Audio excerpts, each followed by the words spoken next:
Welcome to Telugu popular TV. ఇప్పుడు మనతోటి మనసంతా నువ్వే డైరెక్టర్ విఎన్ ఆదిత్య గారు ఉన్నారు. 2001లో మనసంతా నువ్వే లవర్ బాయ్ ఉదయ్ కిరణ్ అదేవిధంగా రీమా సేన్ హీరో హీరోయిన్లు జంటగా వచ్చిన చిత్రం ఇప్పుడు 25 ఇయర్స్ అయిన సందర్భంగా 4Kలో రిలీజ్ చేస్తున్నారు విఎన్ ఆదిత్య గారు. ఉదయ్ కిరణ్ తోటి ఆయనకున్న సంబంధం, ఉదయ్ కిరణ్ గారు ఏ విధంగా సినిమాల్లో నటించేవారు, ఆయన రిలేషన్ ఏ విధంగా ఉండేది, ఎలా వ్యవహరించేవారు, ఇవన్నీ కూడా మనం తెలుసుకుందాము. ఈ సినిమాకి సంబంధించిన కొన్ని సంగతులు కూడా తెలుసుకుందాం. నమస్కారం. నమస్కారం పవన్ గారు. ఆదిత్య గారు, ఇప్పుడు ఉదయ్ కిరణ్ తోటి ఈ సినిమా చేశారు, మీ ఫస్ట్ మూవీ ఇది. ఎట్లా అనిపించింది సార్? ఇప్పుడు రిలీజ్ చేస్తున్నారు 25 ఇయర్స్ సందర్భంగా. అంటే అప్పట్లో 2001లో ఇది పెద్ద క్రేజ్ సృష్టించింది. అయితే 25 ఇయర్స్ తర్వాత ఇప్పుడు జెన్జీ, జన్ ఆల్ఫా ఈ టైం నడుస్తున్న టైంలో ఇప్పుడు వాళ్ళకి ఏ విధంగా ఆ సినిమా కనెక్ట్ అవుతుంది అనుకుంటున్నారు? అదే నా యాంటిసిపేషన్ అయితే ఇప్పుడు కూడా ఎంజాయ్ చేస్తారు అనుకుంటున్నాను ఈ సినిమాని. అప్పటికంటే ఎక్కువ ఎంజాయ్ చేస్తారు అనుకుంటున్నాను. ఓకే, ఉదయ్ కిరణ్ ని మీరు ఇందులోకి తీసుకోవాలని ఎట్లా అనిపించింది?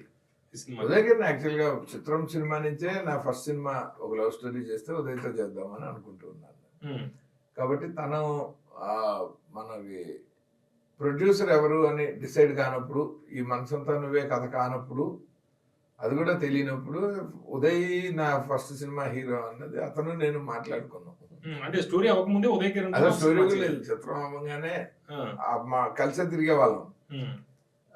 తన మధ్యలో కొంతకాలం సెకండ్ ఫిల్మ్, తేజ గారు సెకండ్ ఫిల్మ్, ఉదయ్ హీరో కాదు, ఓ వారం 10 రోజులు వేరే వాళ్ళతో షూటింగ్ చేశారు.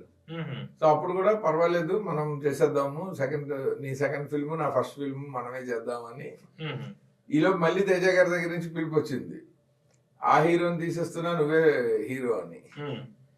అప్పుడు మళ్ళీ నేను పర్వాలేదు నా ఫస్ట్ ఫిల్మ్ నీ థర్డ్ ఫిల్మ్ మనమే చేద్దాం, నువ్వే మరీ ఆయన్ని మెంటారే, నీడే ఆయన పిలిస్తే వెళ్ళి చేయాలి నువ్వు అని చెప్పి అలా బానే అనుకునేవాళ్ళం. అందుకని ఎంఎస్ రాజు గారు ప్రొడ్యూసర్, ఎంఎస్ రాజు గారు త్రూ ఎస్ గోపాల్ రెడ్డి గారు, ఆయన when he approached me to direct a film in his banner, then I said okay. M S Raju అంటే ఆయన చాలా పెద్ద producer, but he never made a love story. వీళ్ళు ఒక చిన్న బడ్జెట్ లో ఓన్లీ ప్యూర్ లవ్ స్టోరీని ఆయన చేయలేదు అప్పటి వరకు. దేవీపుత్రుడు ఆయన వర్క్ చేసిన జానరాస్ అన్ని చాలా ఫిక్షన్ లోనే చాలా ఎక్స్ట్రాడినరీ ఫిక్షనల్ సబ్జెక్ట్స్ అవి. ఓకే, ఇప్పుడు ఉదయ్ కిరణ్ బిహేవియర్ ఎట్లా ఉండేదండి సెట్లలో? చాలా ఇప్పుడు సినిమాల్లో ఎలా అయితే మంచి బాయ్ నెక్స్ట్ డోర్ లో ఉండేవాడు, లవర్ బాయ్ ఇమేజ్ ఉందో, ఆఫ్ ద కెమెరా కూడా అలాగే ఉండేవాడు. అసలు అతని బిహేవియర్ ఎప్పుడు వన్ సింగిల్ డే డిఫరెన్స్ లేదు. Even after he became a super successful star. ఈ లవర్ బాయ్ ఇమేజ్ ఉండేది, మీరు ఇంకా ఏదైనా మోల్డ్ చేశారా? మనం ప్రత్యేకంగా ఏం చేయలేం, న్యాచురల్. అతన్ని చామే అతనికి ఆ ఇమేజ్ తెచ్చిపెట్టింది. అతని మొహంలో అతను is a charming person. Uday Kiran up and downs అన్ని మీరు చూశారు, ఎట్లా అనిపించింది? కొంచెం బాధగా ఉండేది ఏంటంటే అతను యాక్షన్ హీరో అవ్వాలన్న తాపత్రయంలో అతని కోర్ స్ట్రెంగ్త్ మార్కెట్ ను వదిలేసుకుంటున్నాడు అన్నది నా బాధ. He was more accepted by families and ladies, ఎందుకంటే బయట నుంచి వచ్చాడు, ఇంకా ఫ్యాన్ బేస్ పూర్తిగా రాకముందే 3 హిట్లు కొట్టేశాడు. అదే ఒక 10 సినిమాల తర్వాత ఒక ఫ్యాన్ బేస్ వచ్చాక అదే రేంజ్ హిట్లు పడితే ఎవరైనా ఆ నెక్స్ట్ ఇండస్ట్రీలో 25 ఏళ్ళు సూపర్ స్టార్లు అవుతారు. సో ఇతని ఫ్యాన్ బేస్ ఇంకా స్లోగా కన్సల్టేట్ కూడా అవ్వలేదు. ఆ పబ్లిక్ అతని సినిమాలను అభిమానించడానికి, అతనంటే వేలం వేరుగా పడిచేయడానికి మధ్యలోనే అతని కెరీర్ ఉండింది. అది వచ్చేస్తుంటే బాగుండేది, ఇంకా అతను వెనక్కి తిరిగి చూసుకునే అవసరం ఉండేది కాదు. బట్ ఈ లోపు అతను మాస్ సినిమాలు చేయాలి, యాక్షన్ సినిమాలు చేయాలి అని ఆ పోటీలో అనవసరంగా అతను ఆ స్ట్రెస్ లో ఇరుక్కున్నాడేమో అన్న ఫీలింగ్. అంటే ఇప్పుడు మీరు ఇందాక చెప్పినట్టు హ్యాట్రిక్ విజయాలు సాధించాడు. హ్యాట్రిక్ విజయాలు వచ్చాక అంటే అసలు కొత్తగా ఎటువంటి నేపథ్యం బ్యాక్గ్రౌండ్, ఫ్యామిలీ బ్యాక్గ్రౌండ్ లేని వ్యక్తి హ్యాట్రిక్ విజయాలు వచ్చేటప్పుడు కొన్ని తప్పులు చేశాడు అనేది కూడా అప్పట్లో కొన్ని ఆరోపణలు చాలా వచ్చాయి, అనేది చాలా విమర్శలు కూడా వచ్చాయి. తప్పులు మనం జడ్జి చేయటం మహాపాపం, కానీ అది తప్పు యాక్చువల్లీ. కానీ అతను తప్పులు చేశాడు అన్న ఆ రోజుకి అతని చాయిస్ అది. ఇప్పుడు యారగెన్స్ అని ఎప్పుడు అంటారు, మీరు వెళ్ళి అడ్వాన్స్ ఇస్తారు. అందుకే మంచి క్వశ్చన్ అడిగారు. మీరు వెళ్ళి అడ్వాన్స్ ఇస్తారు, నేను వెళ్ళి అడ్వాన్స్ ఇస్తాను. అతని మార్కెట్ ఇప్పుడు అతనికి అడ్వాన్స్ ఇచ్చే పరిస్థితి మన ఇద్దరికి, అతని ప్రీవియస్ సినిమా హిట్ అనే కదా, కానీ అతను ఇద్దరికి ఒకేసారి చేయలేడు కదా, వన్ సింగిల్ డే ఒక ప్రొడ్యూసర్కే వర్క్ చేయగలడు. సో అతను మీకు ముందు ప్రయారిటైజ్ చేశాడు అనుకోండి, మీ కథ, డైరెక్టరు, మీరు ఇచ్చిన రెమ్యునరేషన్ బాగున్నాయి, మీరు పెద్ద ప్రొడ్యూసర్ అని ఇచ్చాడు. వెంటనే నేను బయటకు వచ్చి అతని గురించి బ్యాడ్ ప్రాపగండా చేస్తాను. ఓకే ఓకే, అది ఇండస్ట్రీలో సర్వసాధారణం. అది ఎవరి విషయంలో అయినా, ఉదయ్ కిరణ్ ఏం ఎక్సెప్షనల్ కేసు కాదు. ఒక హిట్ ఇచ్చిన ప్రతివాడి జీవితంలోనే జరుగుతుంది. మనం ఎవరితో పని చేయమో వాడు మన గురించి బ్యాడ్గా మాట్లాడటం. ఇది నేను ఎందుకు అడిగానంటే అతను ఏదో ఉద్దేశం గురించి మాట్లాడట్లేదు మీరు, ఎందుకంటే మీరు డిఫెండ్ చేయడానికి విత్ ఇన్ ద ఇండస్ట్రీ ఎవరు ఉండరు. ఎందుకంటే మీలాంటి వాళ్ళు చెప్తే చూసే వాళ్ళకి కూడా అర్థం అవుతుంది అనేది. అయితే ఎక్కడ పతనం, ఉదయ్ కిరణ్ పతనం ఎక్కడ స్టార్ట్ అయింది, ఫెయిల్యూర్స్ ఎక్కడ స్టార్ట్ అయ్యి, కారణాలు? ఫెయిల్యూర్స్ అతను యాక్చువల్గా అతను ఫస్ట్ సినిమా బిఫోర్ చిత్రం ఓ డిజాస్టర్ సినిమా చేశాడు. హిందీ, బాలీవుడ్? అదే హిందీ ఏదో వచ్చి అసలు ఎప్పుడు వచ్చి వెళ్ళిందో తెలియదు. అతను సక్సెస్ అయిన తర్వాత దాని పోస్టర్లు చూశాను నేను. ఓకే, అందులో ఆడవేషం ఏదో కూడా వేసాడు. సో అతను ఫెయిల్యూర్ తోనే మొదటి మీద ఎక్కాడు ఇండస్ట్రీలో. సో అతనికి ఏం ప్రాబ్లం లేదు. రెండోది మనసంతా నువ్వే తర్వాత అతను నీ స్నేహం బాగా ఆడింది, కలుసుకోవాలని బాగా ఆడింది, ఆ హోలీ అనే ఏదో సినిమా చేసినట్టున్నాడు. అక్కడ మొదటిసారి మళ్ళీ కమర్షియల్ లెవెల్లో ఫ్లాప్ అయింది అక్కడ. సో ఇలా బట్ అతను ఇచ్చిన సక్సెస్తో పోలిస్తే ఫ్లాపులు తక్కువే. కానీ ఆ తర్వాత అతను నువ్వు లేక, అదే మన సురేష్ ప్రొడక్షన్స్ లో సినిమా చేశాడు, నీకు నేను నాకు నువ్వు అనుకుంటా. అది కూడా స్టిల్ పాటలు బాగానే ఉంటాయి, సినిమా అబౌవ్ యావరేజ్ గా బాగానే వెళ్ళింది. సురేష్ లాంటి పెద్ద సంస్థ, సురేష్ ప్రొడక్షన్స్ లాంటి పెద్ద సంస్థ, మంచి కృష్ణరాజు గారు తాతగా చేశారు, బాగానే ఉండింది. ఆ తర్వాత వచ్చినవి ఒక 3-4 వరుసగా పోయాయి. సో దాంతో అతని మార్కెట్ తగ్గుతూ వచ్చింది. కానీ మళ్ళీ మదన్ డైరెక్షన్ లో అదేంటి మన గుండెతో వస్తుందండి టైటిల్, గుండె చెల్లు మంది, అది బాగా పోయింది. మళ్ళీ అది at was a love story. ఆ తర్వాత మళ్ళీ తేజ గారి డైరెక్షన్ లో సినిమా పోయింది. సో ఇంకా అతను ఎప్పుడైతే సీజన్ యాక్టర్ అయ్యాడో హిట్ అవటం ఫ్లాప్ అవటం లాంటివి హ్యాపెండ్. అవి అన్ని అతనికి తప్పులే కాదు కదా. మరి అలా అయితే అతను ఫస్ట్ 2 సూపర్ హిట్లు ఇచ్చిన తేజ గారు మూడోది కొంచెం తక్కువ హిట్ ఎందుకు అవ్వాలి? సినిమా ఆయన అది వేరే, అది డిఫరెంట్. కానీ ఇతరులతో కాంబినేషన్ పోకూడదు కదా. ఇంకా అతని మీద ఎక్స్పెక్టేషన్స్ పెరిగిన కొద్దీ డిసప్పాయింట్మెంట్ రేంజ్ పెరుగుతుంది. అదర్వైజ్ ఆ మాత్రం ఆడిన సినిమాలు వేరే కొత్త వాళ్ళకి ఎవరికైనా అయితే పెద్ద హిట్లు కింద లెక్క. కరెక్ట్. ఈ మనసంతా నువ్వే తర్వాత మీరు రెగ్యులర్ మీతో టచ్ లో ఉండేవాడు ఆయన? నేను ఇందాక మర్చిపోయాను, ఆ సిరీస్ లో నా సినిమా కూడా ఉంది, శ్రీరామ్. మా మనసంతా నువ్వే కంటే పెద్ద హిట్ ఏం అవ్వలేదు, మామూలు యావరేజ్ సినిమా. కానీ ఎందుకంటే ఆ ఎక్స్పెక్టేషన్ ని మేమిద్దరం అందుకోలేకపోయాం. సో ఇమీడియట్ గానే పడింది మాకు. రెగ్యులర్ మీతో మాట్లాడుతూ ఉండేవాడా? అంటే సినిమాకి సంబంధం తర్వాత కూడా మాట్లాడుతూ ఉండేవాడు. We had a very good relationship. మాకేం ఇష్యూస్. అంటే చిత్రంలో కూడా స్టార్టింగ్ ఉదయ్ కిరణ్ అనుకున్నాక రెమ్యునరేషన్ కొద్దిగా ఈయన ఎక్కువగా చెప్పారు. 25,000 రూపాయలే, 25,000 రామోజీ గారు అగ్రీ చేశారు అన్నారు. అప్పుడు ఎంత రెమ్యునరేషన్ ఫస్ట్ మూవీకి ఎంత? వాళ్ళ సినిమాని ఒక ఎక్స్పెరిమెంటల్ గా అందరం 11,000 తీసుకుని ఇన్ఫ్రాస్ట్రక్చర్ తోటి ఒక సినిమా చేస్తామన్నారు. అంటే లిక్విడ్ క్యాష్ తగ్గించి ఆర్ఎఫ్సి ఇన్ఫ్రాస్ట్రక్చర్ ని మాత్రమే వాడుకుని మూవీ చేస్తాము, ఫాస్టెస్ట్ పీరియడ్ లో చేస్తామని. సో అది తేజ గారు డిజైన్. అది ఈ సినిమా ఇలా చేస్తేనే ఎక్కువ ప్రాఫిట్స్ కొట్టచ్చు అని. సో ప్రాఫిట్ లో షేరింగ్ ఏదో పెట్టుకున్నట్టున్నారు, అది తెలీదు. సినిమా రీజనబుల్ గా మొదటి సినిమాకి ఎక్కువ రెమ్యునరేషన్ అడిగారు, అందుకుని డ్రాప్ చేస్తే డ్రాప్ చేసేయండి అన్నారు. అయితే తేజ గారు పట్టుబట్టి మళ్ళీ ఇప్పించారు అని నాకు ఐడియా లేదు. అది తేజ గారిని అడగలేదు నాకు అసలు నిజంగా. ఈ మనసంతా నువ్వుకి రెమ్యునరేషన్ ఎంత అండి? అప్పటికే లక్షల్లోకి వచ్చేసాడు. ఎందుకంటే నువ్వు నేను సెకండ్ ఫిల్మ్ కే మంచి రెమ్యునరేషన్.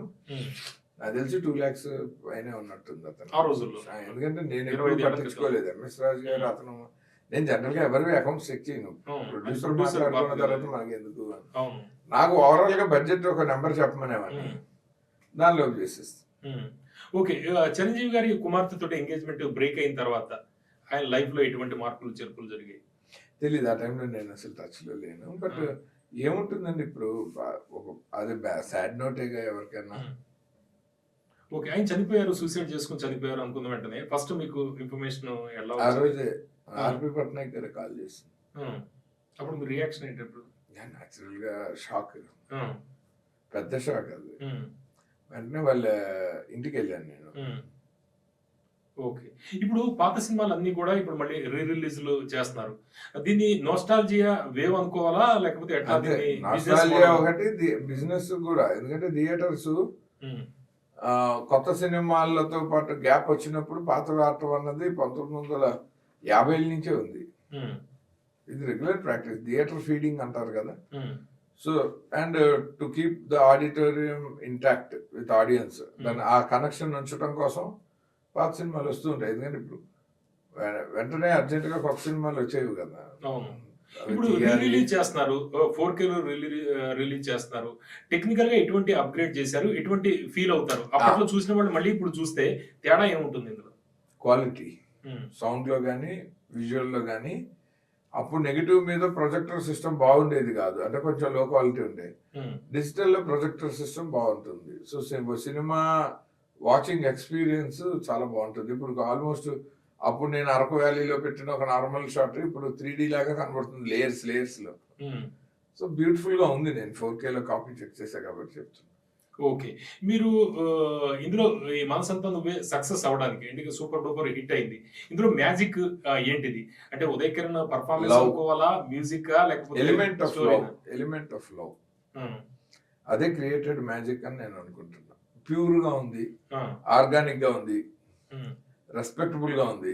సో అదే సినిమాకి ఈ కల్ట్ క్లాసిక్ స్టేచర్ తెచ్చిందని నా feel. Okay. Uday Kiran career ఈ సినిమాతో నెక్స్ట్ లెవెల్ కి వెళ్తుందని మీరు అనుకున్నారా? నాకు తెలుసు, గ్యారంటీగా అతను మోస్ట్ యాక్సెప్టెడ్ స్టార్ అవుతాడని నాకు ఐడియా ఉంది. ఈ సినిమా చేస్తున్నప్పుడే తెలుసు. ఓకే. ఇప్పుడు ఉదయ్ కిరణ్ రోల్ ని ఇప్పుడు ఇండస్ట్రీలో ఎవరు భర్తీ చేస్తారు అనుకుంటున్నారు? అలా అతని రోల్ ఎవరు అంటే ఇంకా అతను నెంబర్ గేమ్ లోకి ఇంకా రాకుండానే అతనే ఇలాగ బలవంతంగా తప్పుకున్నాడు. కానీ నెంబర్ గేమ్ లో వచ్చుంటే మేబీ అతను కూడా టాప్ 10 హీరోస్ లో ఉండుండేవాడు. ఆ తర్వాత అయినా మంచి సినిమాలు చేస్తుంటే. ఇప్పుడు ఎవరు అంటే ఏం చెప్తాం కంపారిజన్. ఇప్పుడు ఒక్కొక్క హీరో టచ్ చేస్తే తేజ సత్యాన్ని కూడా పోల్చలేను. కొడితే 100 కోట్లు, అతను 200 కోట్లు 300 కోట్లు ఉన్నాడు. ఈ రోజు 100 కోట్ల ఎలాంటి సినిమాలు చేస్తాడన్న దాన్ని బట్టి. సో అది ఎలాంటి సినిమాలు ఈ గ్యాప్ లో పడుండేవి, ఇప్పుడున్న ఓటీటీ మార్కెట్ లో అతని కెరీర్ ఎట్లా మోల్డ్ అయ్యి ఉండేది అన్నది అసలు ఊహకు అందట్లేదు. ఓకే. మీరు డెఫినెట్ పర్ఫార్మర్ గా అతని మీద డౌట్ లేదు. ఏ జోనరాలో అతను నాకు తెలిసి ఒక పాన్ ఇండియా సినిమా అయితే పడి ఉండేది అతనికి. ఈ రోజు ఉంటే వేరే విధంగా ఉండేది. ఎందుకంటే అప్పటికే తమిళ్లో కూడా పాపులర్ స్టార్ కాబట్టి మార్కెట్ అడ్వాంటేజ్ ఉండేది కాబట్టి. ఓకే. కొన్ని ఎందుకంటే మనం యూట్యూబ్ లో వీడియోలు చూస్తుంటే చాలా వీడియోలు ఇప్పుడు బాగా, ఎందుకంటే మీ మనసంతా నువ్వే వచ్చిన తర్వాత పాత వీడియోలు లేకపోతే ఆయన మీద గతంలో వచ్చిన స్టోరీలు లేకపోతే వివిధ స్టోరీలు, గాసిప్స్ ఇవన్నీ కూడా యూట్యూబ్ లో పైకి వచ్చేస్తున్నాయి. అయితే చిరంజీవి గారి కుమార్తె ఎంగేజ్మెంట్ బ్రేక్ కి సంబంధించి అప్పుడు చాలా గాసిప్స్ ఇప్పుడు తెర మీదకి వస్తాయి. మీరు చూస్తున్నారు అవి? అసలు అంత ఖాళీగా ఉండటానికి ఇష్టపడిన ఎందుకంటే సినిమాలో ఛాన్స్ రాకుండా చిరంజీవి గారు చేశారు అనేది అట్లా ఉంటుందా? అలా ఎవడన్నా అనుకుంటే వాడికంటే ఫూల్ లేడు. ఎందుకంటే ఆయనకి ఏం అవసరం ఉంది, ఆయన ఇంకా ఇష్టపడి పిల్లనే ఇద్దాం అనుకున్నాడు. ఎంత తప్పది. అది కుదరకపోయింది. బట్ అవకాశాలు తొక్కేయటం అన్నది చిరంజీవి గారు, నాకు తెలిసి చిరంజీవి గారే కాదు, ఆ బాలకృష్ణ గారైనా చిరంజీవి గారైనా నాగార్జున వెంకటేష్ ఇలా సినిమా గురించి తెలిసిన ఎవరు చేయరు. అది న్యాచురల్ గా ఆడియన్స్ నుంచి వస్తుంది. కానీ ఇప్పుడు ఆ చిరంజీవి గారు పని కట్టుకుని చేస్తారని నేను అసలు అంటే అసలు ఊహకు కూడా రాదు నాకే. అంటే సూసైడ్ చేసుకోవాల్సిన పరిస్థితుల దాకా ఎట్లా పరిణామాలు? సూసైడ్ అనేది టెండెన్సీ సార్. చేసుకున్న వాడిని తిట్టాలి కానీ ఇంకోళ్ళు ఎవరో ప్రాబ్లం వల్ల ఎవడైనా చేసుకున్న వాడినే తిట్టాలి మనం. వాడు పోటీ పడాలి కదా, మళ్ళీ పైకి రావాలి కదా. ఒకసారి ఆడికైనా వాడిని యాక్సెప్ట్ చేసాం కదా, సో దాన్ని నమ్మాలి. ఇప్పుడు చిరంజీవి గారి ద్వేషాన్ని అతను నమ్మి సూసైడ్ చేసుకుంటే మన ప్రేమను కూడా నమ్మి బతకాలి కదా అంటాను నేను. అది వాడి తప్పే కదా. అంటే అటువంటి పరిస్థితులు అంటే వరుస పరాజయాలు అవడానికి చాలా వరుస పరాజయ. ఇప్పుడు చిరంజీవి గారు తలుచుకుంటే సినిమాలే ఎవడు తీయడు, అవును. సినిమా రిలీజ్ అయ్యి ఫ్లాప్ అయితే ఆయన తప్పే ఉంటుంది. అంటే ప్రొడ్యూసర్ మీరు ఎలా డైరెక్టర్ చూస్తున్నారు? మీరు ఎలా అంటే fail నేనైతే అవ్వడానికి సినిమా నేను fail అవ్వడానికి కాదండి కారణం ఇండస్ట్రీలో ఏంటి? ఎప్పుడైనా సరే అసలు అంటే ఉదయ్ story గారికి selection చిరంజీవి గారికి లాగా. సంబంధం తీసేయండి sir first. Okay. Let us take this as an opportunity to plead. ఇది అసలు చిరంజీవి గారికి ఉదయ్ కిరణ్ కి సంబంధం లేదు, రైట్ రైట్. ఓకే. కలుపుకుందాం అనుకుని విడిపోయారు అంతే తప్ప అసలు ఇంకా వేరే ఉదయ్ కిరణ్ కి సంబంధించిన ఏ విషయంలోనూ సంబంధం లేదు. అది చేస్తే కనుక నిజంగా తప్పే. ఓకే. ఎందుకు అంటున్నానంటే నేనే ప్రత్యక్ష సాక్షిని. అతను ఆ సంబంధం ఆ ఎంగేజ్మెంట్ క్యాన్సిల్ అయిన తర్వాత చాలా సినిమాలు చేశాడు. తమిళంలో కూడా వెళ్ళాడు. బాలచంద్ర గారు చిరంజీవి గారు డైరెక్టరే కదా, ఆయన తలుచుకుంటే షూటింగే జరగకుండా ఆపాలి కదా.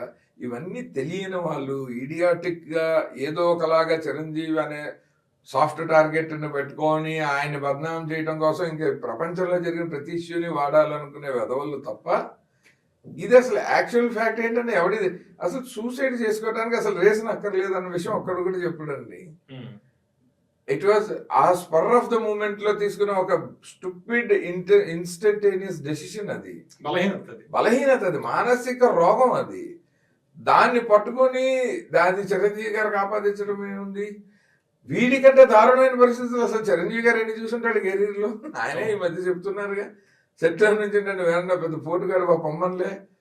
అలాగే ఎవడైనా అనుంటే ఉదయ్ కిరణ్ ఆ క్షణమే సూసైడ్ చేసుకున్నాడు. అంత షై ఫీలింగ్ గా, అంత ఇంట్రావర్ట్ ఇతను.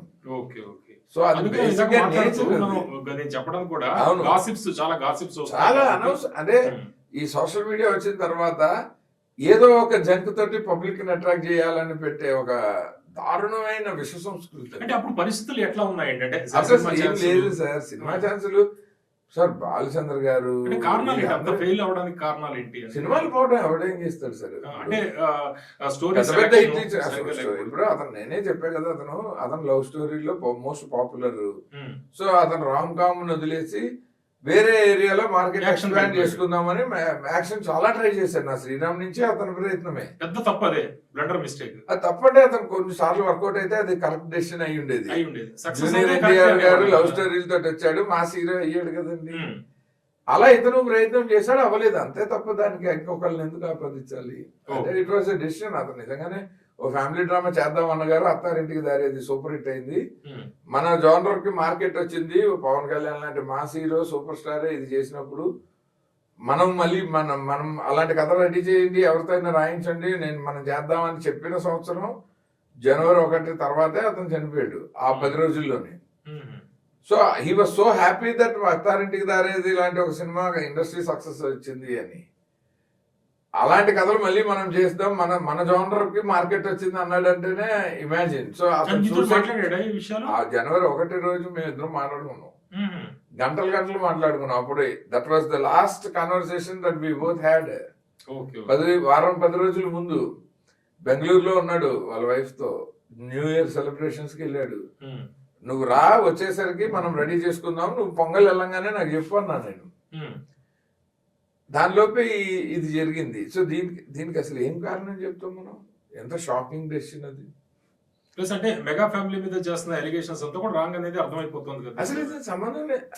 అసలు మెగా ఫ్యామిలీకి అంత ఓపిక తీరిక ఎక్కడ ఇతని మీద ఫోకస్ చేసి వాళ్ళ సినిమాలు వాళ్ళు జాగ్రత్త చేసుకుంటూ పోతుంటారు. అవి హిట్లు ఉంటాయి, ఫ్లాప్లు ఉంటాయి, అది అందరికీ part of the game. How we take it అన్నదే కదా కీ ఇక్కడ. ఈ మనసంతా నువ్వే అసలు ఉదయకిరణ్కి సినిమా కెరీర్ అన్నదే సంబంధం కాదు అతని లైఫ్ ని ఎండ్ చేసుకోవడానికి. It was not cinema.